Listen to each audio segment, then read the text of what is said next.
이 사람들 주장은 이제 그래서 보수주의자들은 정부라는 건 인간에 필요한 것을 제공하기 위해서 인간이 지혜를 짜내가지고 만들어낸 고안품이고 그 중에 필요한 게 뭐냐? 가장 필요한 게 인간한테 질서, 자유, 정의. 정의를 뭐 공정이라고 해도 됩니다. 그거다.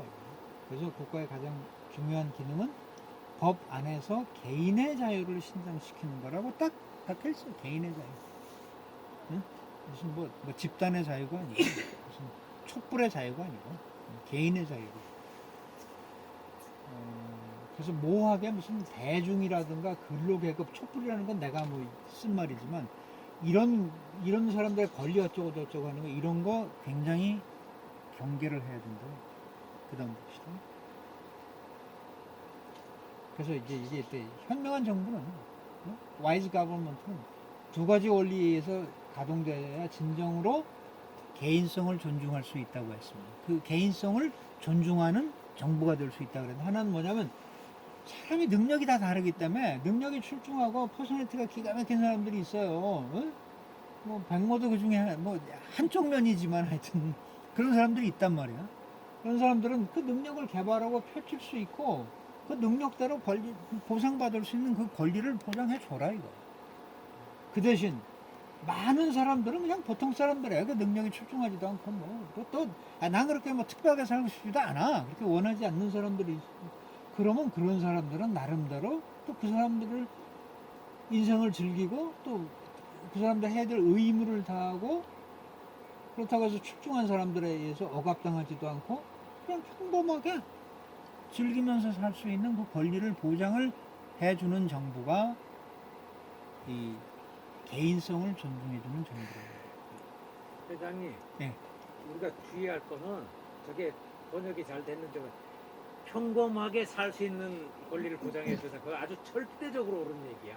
네. 우대하고 아니, 뭐 이런 게 아니야. 그러니까 이건 내가 이제 다시 또 확인을 해봐야 되지만 저는 그런 뜻으로 이해해요. 평범하게. 근데 그러니까, 아주 네, 그러니까 그거 또 아주 그런 사람은 중요한 그렇게, 얘기라니까, 저게. 그렇게 살라 이거야. 근데 우리가 평범하지 않다고 그러니까 예, 이게 이제- 너하고 나하고는 예. 차이가 있는데 차별이 있다고 자꾸 그러잖아요. 우리 사람. 맞습니다, 맞습니다. 이제 그런 얘기를 또 굉장히 해야 좋은 되는데.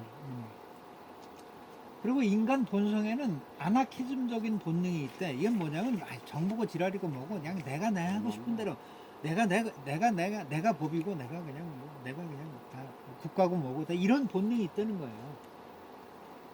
그 요거를 이게 본능적으로 있는데 이거를 억제를 해야 되는데 가장 효과적이고 좋은 방법은 도덕 법칙, 사적인 양심에 복종하도록 자꾸 가르쳐야 된다.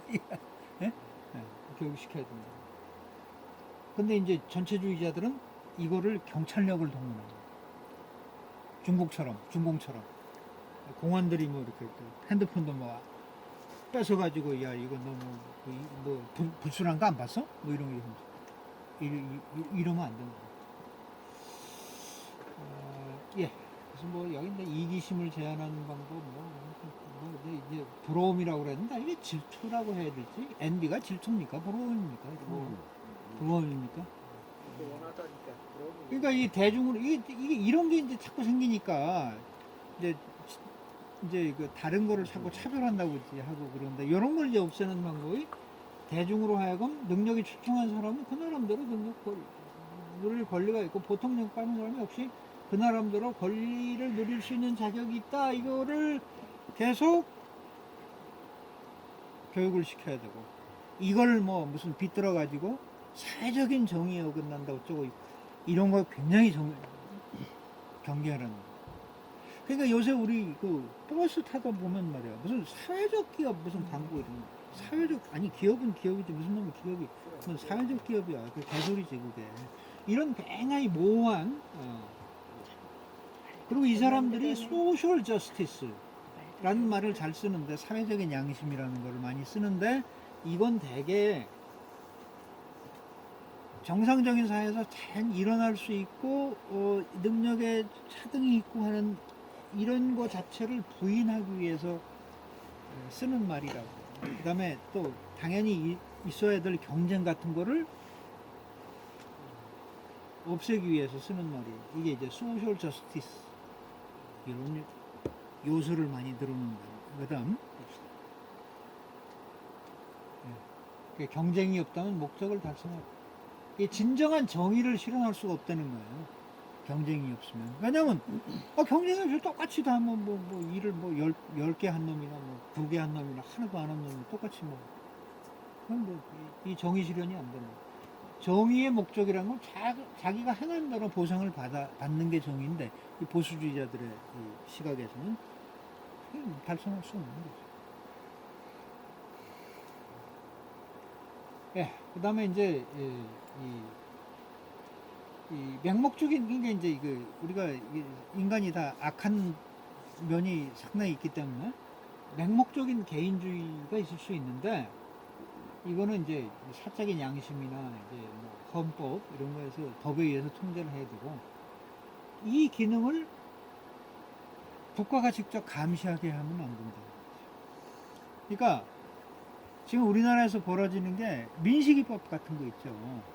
그거는 교육을 시켜야 되고 그러지 못하게끔 캠페인을 벌리고 이렇게 해서 해결을 해야 될 거지. 그래? 이거는 특수치상죄보다 더 세게 그냥 때려 그냥 이거는 법으로 그냥 이렇게 해가지고 경찰력이나 물리력을 동원해서 이렇게 하려고 그러면 안 된다는 거예요. 자꾸 이 기능을 사적인 기능을 자꾸 국가에 넘겨주면 안 된다는 거예요. 근데 우리나라는 계속 국가로 넘어가요. 응?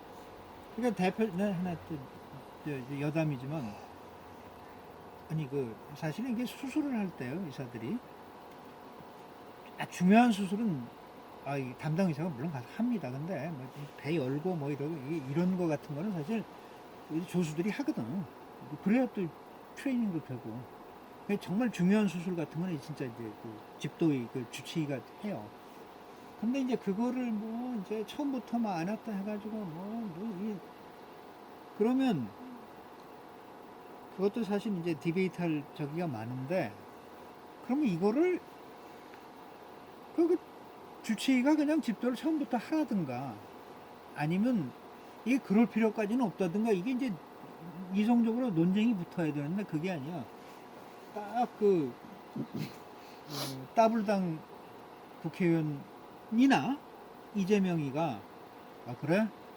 그러면 CCTV를 수술방에 다 설치해. 그래서 감시해. 이거를 법으로 만드는 거. 법으로 만들려고. 이런 행위가 바로 이런 겁니다. 근데 이게 이제 넘겨주려고 하지 않는데 지들이 넘겨받겠다는 거예요. 이게 지금. 이런 사적인 영역을 보서. 이제 이게 이제 그거. 그 다음에 가족, 패밀리. 이건 가정이라고 해도 됩니다. 가족이 아니고 이거 아마 가정이라고 번역하는 게 더 좋을 것 같아요. 내가 급히 번역하느라고 이제 가족이라고 그랬는데 이게 가정입니다. 이게 참 중요하죠. 이게 가족은 모든 좋은 사회의 핵심이라고 합니다. 사회의 선한과의 원천이 가정이라는 가정. 그 다음에 가정이 파괴되면 그 자리를 비집고 들어오는 게 뭐냐? 집단주의, 전체주의가 비집고 들어오는 거야. 가정이 파괴되면. 그래서 이게 참 그리고 그래서 이게 이 좌익들이 이 전체주의자들이 끊임없이 가정의 역할을 감소시키는 여러 가지 짓거리들을 하는데 의도적인 것도 있고 비의도적인 것도 있어요. 근데 비의도적인 거는 현대 생활이 너무 이제 집에서 뭔가 생활하기 너무 바빠. 밖에 나가요. 그래서 가족 간에 이게 만날 시간도 별로 없고 이런 어떤 이 생활상의 변화 때문에 이렇게 되는 게 있고 그 다음에 좀 의도적인 건 뭐냐 여러 가지가 있어요. 이게 밑에 이제 이게 나오는데 가정이 담당했던 역할을 국가가 담당하려고 하는 짓거리가 가장 그러니까 대표적인 게 뭐냐면 중공에서 그 인민공사 만들어가지고 가정 해체했잖아. 그럼 백모가 가끔 얘기하지만 야 남자는 남자대로 여자는 여자대로 애들은 애들대로 다 인민공사다 기숙사 이런 데서 다 공산주의에 실현을 해가지고 다 매진하자 이런 거 가정을 완전히 없애버리는 거죠. 예. 이게 가장 아주 파괴적인 집단주의의 형태로 가정이 담당해야 될 거를, 그러니까 자녀에 대한 교육 뭐 이런 것도 국가가 담당하는 거야 이게 다. 응? 그 북한이 그렇잖아요. 응? 한 두세 살 때부터 이제 타가소에 맡겨가지고 다 원수님 고맙습니다 이런 식으로 이렇게 교육시키는 거. 이게 아주 최악의 아주 집단주의, 전체주의의 형태라는 거예요. 그래서 이 사람들이 아주 하는 게 친밀한 가족관계, 인티밋 킨십이라고 그러는데, 킨십이라는 건 이게 이제 어떤 그 관계죠, 관계. 친밀한 관계. 이거를 이게 있으면은, 아니면 종교적인 헌신, 종교를 열심히 믿는 거가, 이게 자기네들 체제의 저항이 되리라는 걸 얘네들은 알고 있어. 그리고 이런 힘은 어디서 나오느냐? 가정에서 나와요. 그러니까 저항의 싹을 아예 자르기 위해서, 이 가정을 파괴하기 위해서 방금을 하는 거예요. 그래서 얘네들이 쓰는 방법이, 특히 젊은 애들을 가정에서 떼내.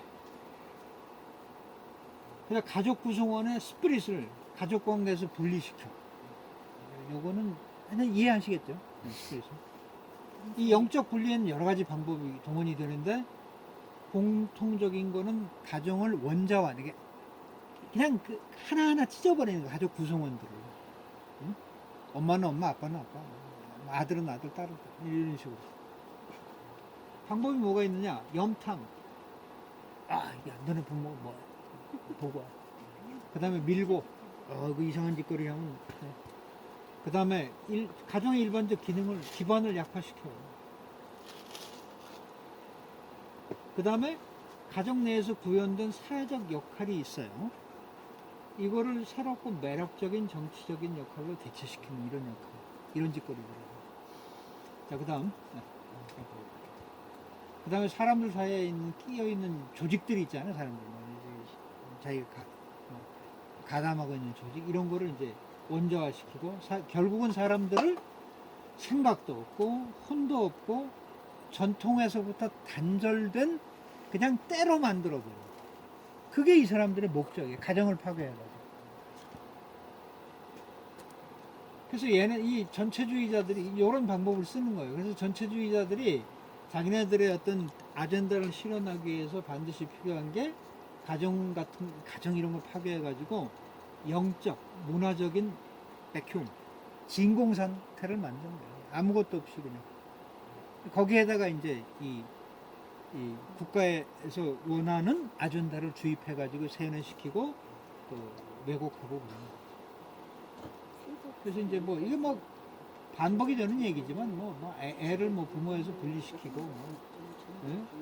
국가가 운영한 학교에서 전인교육을 시킨다고 명목으로 교육을 국가가 독점하고, 이 보수주의 시각에서는요, 교육을 국가가 독점하는 거를 매우 위험하게 봅니다.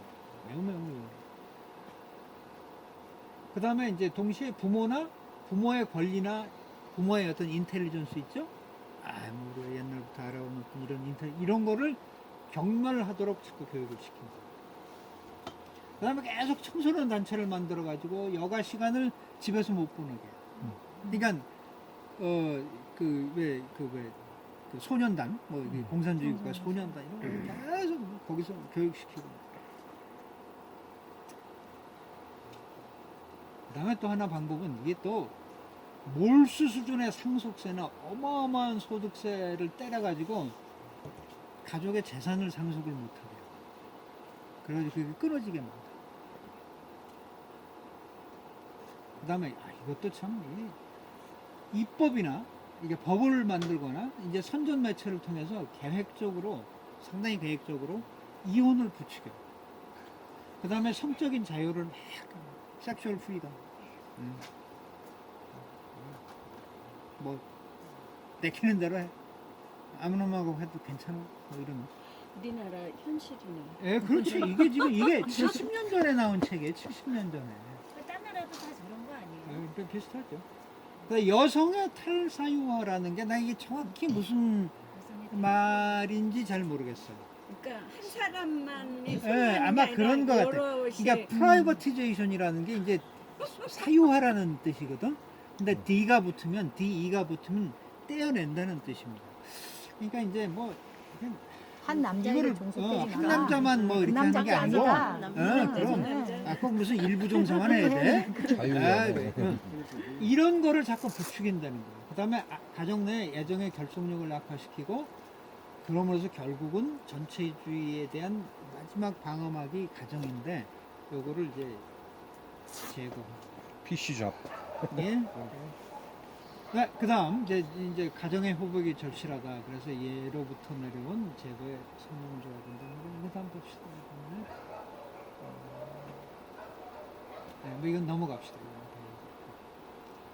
그다음에 지역사회. 완전히 요즘 교과서 보는 거 같네. 예, 아, 이거 좀, 이게 뭐, 근데 이게 70년대 나왔죠. 그러니까 어, 원론은 같은 이 거야. 급진주의자, 그러니까 전체주의자는 지역사회 자체를 싫어합니다. 왜냐하면 지역사회라는 것 자체가 다양성이거든요. 그러니까 다양성이 있는 게 싫어, 이건 얘네들은. 그래가지고 사회를 하나의 단일한 모형으로 만들고자 하는데 지역사회가 있는 거를 굉장히 싫어합니다. 그래서 아주 중앙화된 행정, 센트럴라이즈된 행정, 그 다음에 자기네들이 만든 어떤 실무 지침, 딱 요거대로 해야 돼. 삶도 획일적이어야 돼. 사람들의 삶. 다양하면 안 돼. 사람들. 그 다음에 뭐 개인과 뭐 어떤 지역의 특색, 이런 게 자꾸 있으면 안 돼. 결국 그게 지역사회를 통해서 그게 나타나는 건데, 그런 지역사회를 대단히 싫어한다는 그럼 거죠. 지방자치 뭐 이런 거하고는 다른 근데 그거는 이제 지방자치를 자꾸 저기 하는 건, 그거를 나라를 이렇게 찢어가지고 중국한테 주려고. 자꾸 이제 네. 일체성을 없애는 거지. 특히 이제 이 공산주의자들은 건강한 지역사회가 자신의 공산주의 이상을 실현해 나가는데 적이라는 거를 알고 있다. 그래서 한사코 이 지역, 그러니까 백모가 이 전체주의 국가에서는 국가만 있지 사회가 없다고 그랬잖아요. 그게 바로 이거예요. 사회가 없어. 때만 있어. 개인도 없고 그냥 막 때만 있다. 그게 바로 이런 거예요. 그래서 이제 부단히 지역사회의 어떤 바이탈리티, 이 활력을 없애버리려고 굉장히 애를 씁니다. 그러니까 현대 지역사회를 위협하는 요소들은 이제 급진주의자들, 전체주의자들이 있고, 그 다음에 이제 기술이 자꾸 발달하고 경제생활의 변화가 음으로 인해서 이제 분배가 자꾸 이제 중앙화되고, 이렇게 농촌 스타일의 삶의 방식이 자꾸 바뀌어지고 그러니까 자꾸 어떤 큰 권력에서 자꾸 이제 지배를 당하게 되는 그런 경향이 있다는 거죠. 그러니까 인구 이동이 증가하고 또 여러 가지 삶의 어떤 습관이 또 표준화되고 다양한 게 없어진다는 거죠. 우리가 왜 우리가 왜 등산 가보면 사람들 똑같잖아. 전부 입은 옷들이 이거 쓴 것도 그렇고. 근데 이제 그런 것들이 표준화됐다. 그 다음에 지역에서 담당하는 기능들이 있어요. 지역사회에서. 이거를 자꾸 이건 이제 미국의 경우인 것 같은데, 이제 연방정부로 자꾸 넘기려는 경향이 있다. 이 사람이 책을 썼을 때 아마 이런 게 상당히 걱정이 됐던 거예요. 지역에서 해결해야 되는데, 제일 좋은 건 개인 차원에서 해결이 돼야 되고, 그 다음에 개인 차원을 개인들이 모인 자발적인 단체에서 해결이 돼야 되고, 그게 안 되면 지역정부, 그 다음에 주정부, 정말 안 되는 거는 연방정부에 가야 되는데, 이게 이 지역에서 뭔가 해결하려면 지역에 부담이 가거든요. 세금도 많이 걷어야 되고, 또 노력도 많이 들어가고, 그러니까 이게 귀찮아. 연방정부가 해야지. 이렇게 자꾸 떠넘기는데, 이게 좀 안 좋다는 거죠. 그래서 진짜 보수주의자들은 퍼블릭 마인드를 가진 사람들이고, 하여튼 일반적으로 우익이라고 하여튼 사적인 개인이 중요하다 그런 얘기고, 전체주의자들이 원하는 나라라는 거는 집중화된 단일 권력이 지배해. 그러니까 강제력이 일성화된 나라고, 실제로는 소수 지배 엘리트 계층을 위해서 전 국민을 통제하는 나라. 이런 게 이제 이 전체주의자들이 원하는 거죠. 그래서 이제 이게 자꾸 중앙정부, 이게 자꾸 이제 중앙화가 이게 진행이 될 때 나타나는 현상들 여기다 적어요. 그래서 점차 관료주의가 성행해요. 뷰로크라티즘이. 그 다음에 국가 권력과 그 권력에 대한 믿음이 증가해요. 아, 나라가 이게 다, 국가가 맡으면 이거 다 해줄 수 있어. 지금 이게 위험해요. 우리나라도 지금 그래. 막 돈 나눠주고, 국가가 하는데, 그럼 뭐, 이게. 그 다음에 국가 세금의 지분을 계속 늘려가. 그렇죠? 나라가 쓰는 돈이 점점 많아요. 지자체나 무슨 뭐 개인 지금 우리나라 국꼴이죠. 이 와중에 생산이 감소하고 그 다음에 더 진행이 되면 이제 필수적인 산업을 국가가 이제 인수해. 그러니까 베네수엘라 같은 데, 그 석유 그거 다 국가가 다 인수해. 뭐 이런 거나 똑같은 거 이게 지금. 그다음에 이와 동시에 비효율, 부패, 낭비가 증가하고 나중에는 일할 놈이 없어요. 효율이 너무 떨어지니까 강제적으로 일을 시킬 수밖에 없고 결국은 산업과 재정의 붕괴로 이어져요. 그런 얘기입니다.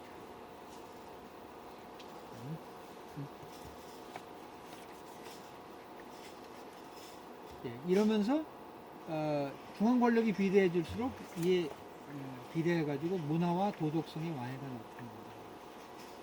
그 다음에 이제 이 책임감, 도덕성, 신중한, 효율성, 자선 이런 것들은 국가가 이걸 할 수가 없다는 거예요.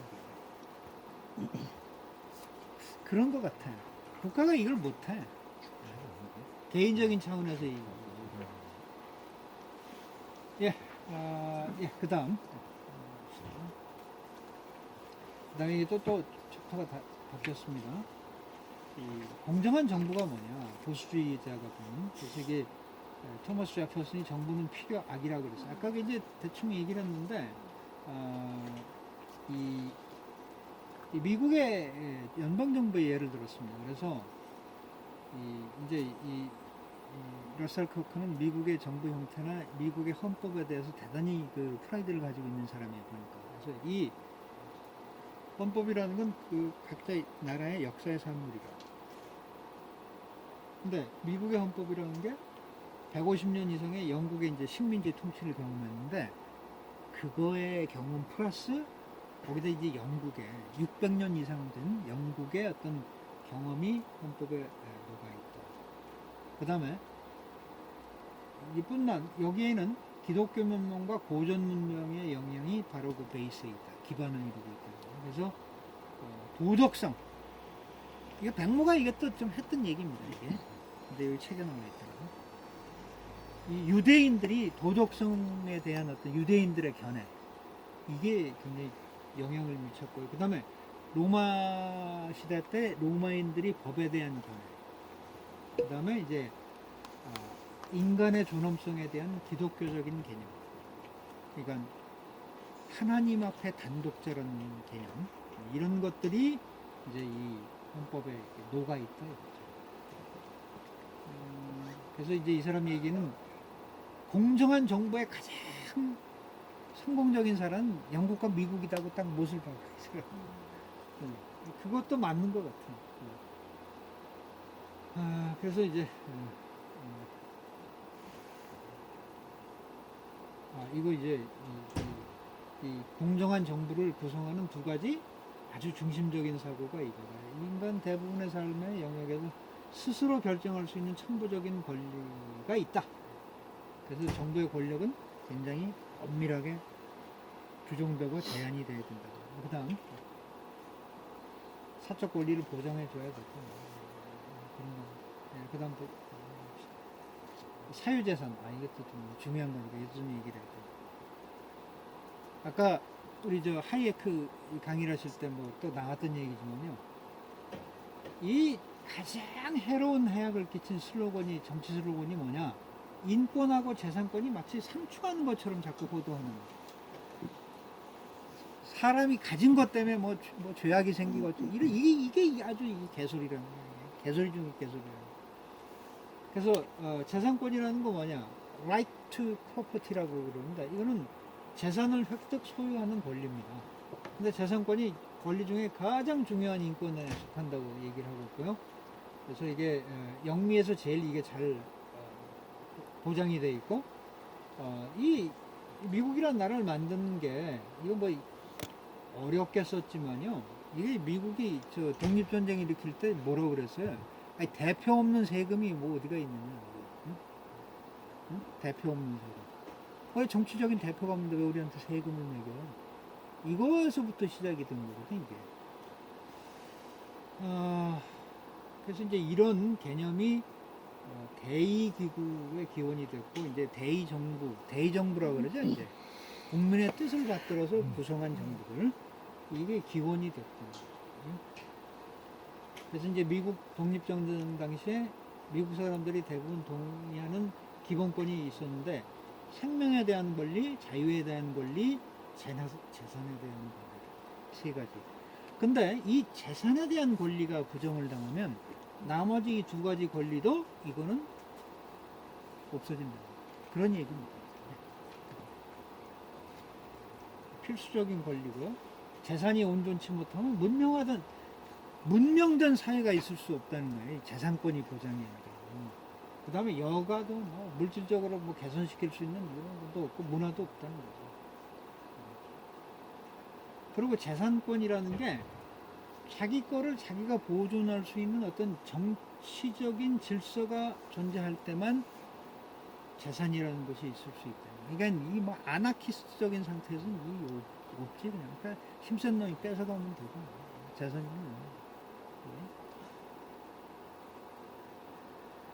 자, 뭐 이건 쭉 하고 그래서 근데 재미있는 거는요. 이 전체주의자들, 공산주의자들은 재산 자체를 부인하지는 않는다. 근데 문제는 뭐냐? 그 재산의 소유를 바꾸려고 하는 거예요. 예, 우리가 이 자유민주주의에서는 재산의 소유는 대부분 개인이 갖고 있어요. 뭐 적든 많든 간에. 근데 이 아저씨들은 그거를 싹 돌려가지고 국가 소유로 하려고 그러는 거예요. 토지 공유제 뭐 이런 거. 예? 토지 그렇죠. 공유제. 네, 네. 기업 공유제. 아니 기업을 그래서 국민연금으로 장악하는 이 불편한 진실이라는 게 뭐냐면 재산이라는 게 있는 한에는 재산이 있어야 사회가 유지가 되는데 재산은 있어. 재산이 없으면 근데 재산이 원시 있으면은 사회가 되는 거지. 물질적인 무슨 재산이 있으면 이거를 누가 소유를 해야 돼. 그다음 누가 통제를 하고 지키고 이것도 늘려가야 될 필요가 있어요. 이거를 누가 하느냐? 이 전체주의자들은 정부가 해야 된다고 봐요. 국가가 해야 된다고 봐요. 중앙정치당국이라고 그러는데 Central Political Authority라고 되어 있는데 근데 정부가 해야 젊은 되죠. 애들이 저 소리들을 정부가 해야 된다는 거예요. 하겠어. 보수주의자들은 사적 개인과 자발적 단체들이 이 기능을 수행해야 된다. 그러니까 옛날에는 원시시대 때는 소유의 형태가 집단 소유였어요. 그냥 마을 소유나 시족이 소유. 근데 이제 물질적으로 문화적으로 진보함에 따라서 사적 소유의 형태로 바뀌어갔죠. 그래서 사유재산과 문명은 뗄 수가 없다. 불가분의 관계다. 봅시다. 네, 그 사유재산 제도가 왜 필요하느냐. 이거 보시면 돼요. 책임감이, 사유재산 인정하는 책임감이 생기고요. 통합성에 대한 동기. 이거는 내가 이해가 잘 안 됐어. 통합성. 이 인테그리티라는 게. 그러니까 뭔가 이 자기 자신의 어떤 모습을 보존하기 위해서는 이게 재산권이 아마 있어야 되는 거예요. 나는 뭐 결국 고민하다가 그렇게 일을 했는데.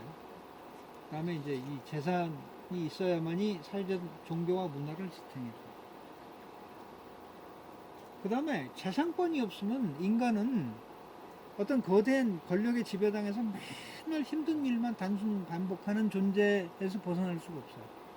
근데 자기 노력에 의해서 재산을 모으고 그걸 증식시켜 나갈 수 있으면은 힘들고 어려운 일만 하는 존재에서부터 한 차원 더 진보할 수가 있어요.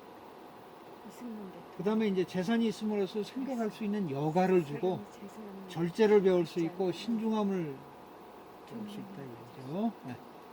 근데 중요한 거는 사유재산 제도 인정한다는 건 불평등을 전제로 하는 거예요. 평등할 수는 없지. 더 부자도 있고 더 가난한 사람이 있어요. 근데 사유재산 제도에서는 누군가는 더 부자인 사람이 있는데 만약 사유재산 제도가 없으면 모두가 부자가 될 수는 없지만 모두가 가난해져. 그건 뭐 공산국가에서 그렇죠? 아주 극소수를 빼놓고 이 불평등을 무시하려고 하는 건 다 개소리다 그런 얘기죠. 그다음 그 인정해야 된다는 거예요. 아니 근데 아까 능력과 그- 갖는 것도 평등 아니에요? 예? 능력과 갖는 것도 평등 아니에요? 조건 앞에 평등이죠. 그러니까 이제 그거는 능력 앞에 그냥 기회 평등이냐 네, 뭐 기회 평등. 그러니까 아까 저기 제가 볼 때 아까 통합성의 뭐그 예, 동기, 인테그리티. 동기라는 게 아까 하이에크가 말한 것처럼 이게 사유재산이 있어야지. 그러니까 더 큰 뭐 다른 자기가 하고 싶은 목적을 할 수 있을 때 그게 통합적으로 이용될 수 있다라는 그런 뜻인 것 같아요. 예를 들어 뭐 재산이 없으면은 그 어떤 다른 목적을 사용하는데 그거를 이용할 수가 없다. 자, 그 다음에 이제 이 좌익들이 사유재산제도 때문에 물질주의가 극성을 부린다고 그러는데 이게 이제 사기라는 거죠. 이런 주장이 사기라는 거죠. 그래서 이제 이 사람들이 얘기한 게, 사유재산제도를 폐지한 공산주의 국가에서 물질주의가 극성을 부린다. 그 다음에 사유재산제도가 잘 보존이 되고 발달된 그 시대에서 가장 영적으로, 문화적으로 성장한 사회를 만들었다. 그런 얘기입니다. 그리고 실제로 사유재산제도를 인정 안 하는 공산주의자들이 가장 물질주의자들이에요. 네? 제일 부자. 그래서 이 김일성. 사람들이 이제 구라치는 게 뭐냐면 사유재산을 폐지하면 억압, 불평등, 불의를 없앨 거다. 이게 이것 때문에 사유재산 때문에 이런 게 생긴다 그러는데 그래서 이 사유재산 제도를 폐지하는 개혁이야말로 죄를 없앨 수 있다고 이제 개소리를 하는데 얘네들은 죄가 이 신이라는 게 사유와 경제적 불평등에서 자파들 그다음에? 아예 문재인이 얘기하는 거 똑같죠. 다음 봅시다. 근데 다음, 지금 본인만 그러나 이제 아까 이게 얘기했습니다. 네, 얘기했는데 실제로 이건 뭐 예. 체면이 없으니까. 그러니까 이제 이거를 관리하고 분배하고 이런 역할을 우리 이제 자유민주주의나 이제 보수주의자도 어떻게 봐야 되느냐? 다양한 사람들이 관리하고 해야 된다. 그래서 좀 더 흥미로워지고 또 뭐 경쟁도 되고 뭐 이러는데 이 좌빨들은 그래서 이제 선의의 경쟁도 가능해지고 그 지저분한 소수, 지금 문재인 정부 같은 이런 그 올리가키라고 그러는데 이 대중을 좌지우지 못하게 막는 효과가 있다는 거예요. 여러 다양한 계층의 사람들이 그 사유재산을 소유를 하면. 근데 반면에 이 전체주의 사회에서는 막강한 권력을 가졌지만 세심함에 있어서는 여기 뭐가 나와 있냐면 오늘날의 백만장자보다